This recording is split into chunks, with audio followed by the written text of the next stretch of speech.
Voilà, donc depuis quelques jours, donc depuis le 10 déjà, nous sommes en congrès, mais je voudrais dire que je rappelle un peu, c'est une assemblée générale, mais nous on l'appelle communément congrès. L'objet recherché c'est l'évaluation, il y a donc l'évaluation de mi-mandat des activités dont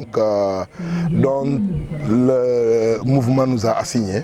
Donc on vient régulièrement chaque année venir évaluer et voir l'état d'évolution des travaux. Aujourd'hui la priorité c'est effectivement un cahier de charge. Le cahier de charge c'est pratiquement deux activités phares. C'est la construction de la mosquée de Thiobon qui est dans un état de délabrement avancé.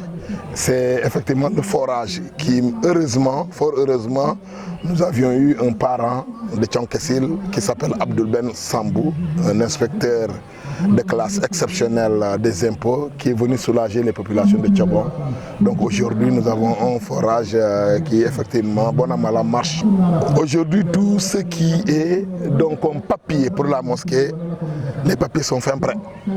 Donc nous avons un devis, nous avons une maquette, nous avons un plan de construction de la mosquée. Aujourd'hui tous les Thiobonais sont donc au même niveau d'information par rapport à l'évolution de la mosquée. Elle doit coûter quoi? Et la mosquée doit nous coûter 55 millions.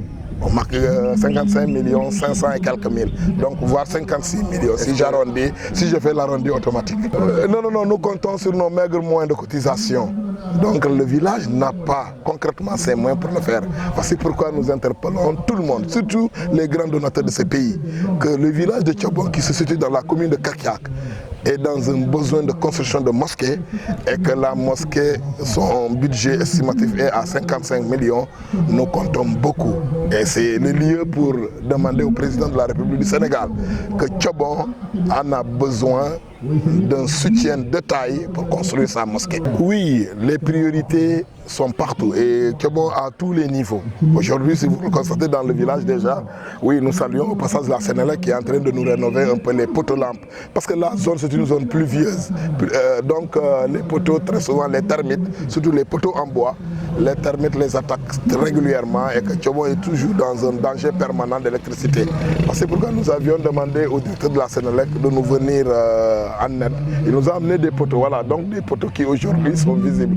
C'est le lieu de le féliciter. Si je peux revenir, c'est le lieu aussi de demander au président de la République, ce n'est pas fortuit quand un président du conseil régional parle d'un village. Il le prend comme exemple le village de Thiobon pour l'encadrement de ces fruits. Donc je pense que ce village-là mérite d'être accompagné, mérite d'être encadré. Des unités de production doivent être donc installées dans ce village-là. Je demanderai officiellement au président de la République de venir visiter ce village. Il verrait que tous les fruits sont bien protégés, il ne reste que des unités de production. Et c'est le lieu de les demander au président de la République, au premier chef, le président de la République, Thiobon est dans un besoin d'unité de production pour donc la transformation de ces produits.